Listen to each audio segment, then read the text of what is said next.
কয়েকদিন আগে আমারে কয়েকজন ফোনও করছে, আরে পরিতোষ দা নংবা বিজেপিও তুমি কসম থাকা বলেই কই আমারে, বুঝলি কসম মানে কিটা জানো নি, তুমি তো বিজেপিতে গিয়া ওয়ানসারার লগে থাকিয়া কালা হয়ে গেছে কই আমারে। আমি কই ভাই কালা জগতের বালা, ঠিক আছে না, কালা জগতের বালা না। এরপর আমি একটা গান মনে পড়ে গেল, গা সাদা সাদা কালা কালা রং জমেছে সাদা কালা, সাদা সাদা কালা কালা রং জমেছে সাদা কালা, বইসে আমার মন পাগেলা বসন্তকালে, তুমি বন্ধু কালা পাখি আমি যে নকি, বসন্তকালে তোমায় বলতে পারিনি।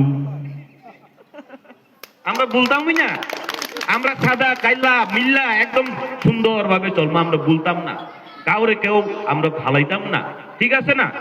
আমরার কার্যকর্তা এমনই, আমরা সাদা হোক কালা হোক লাল হোক যেসা কালারের হোক, এখানে বুড়া আছে বুড়ি আছে, এখানে যুবক আছে যুবতী আছে, আমরা সবাই মিল্লা মিশা আমরা ভারতীয় জনতা পার্টি দলকে কিভাবে শক্তিশালী করতে পারি, আমরা কার্যকর্তারা সঠিকভাবে কাজ করব, এটা আমরা লক্ষ্য, ঠিক আছে না।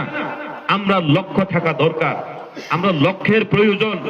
আমরা লক্ষ্য কিটা, এই 4টা বুথ কেন্দ্রে আমরা কিভাবে মানে সব থেকে শক্তিশালী বুথ করতে পারি, এই প্রতিজ্ঞাটা আমরা নিতে হইব, ঠিক আছে না। নতুন বছরের 2026 নতুন বছরে এটাই তো প্রথম না বুথ কেন্দ্রের, এটাই প্রথম। আপনারা অনেক ভাগ্যবান, আপনারা অনেক ভাগ্যবান।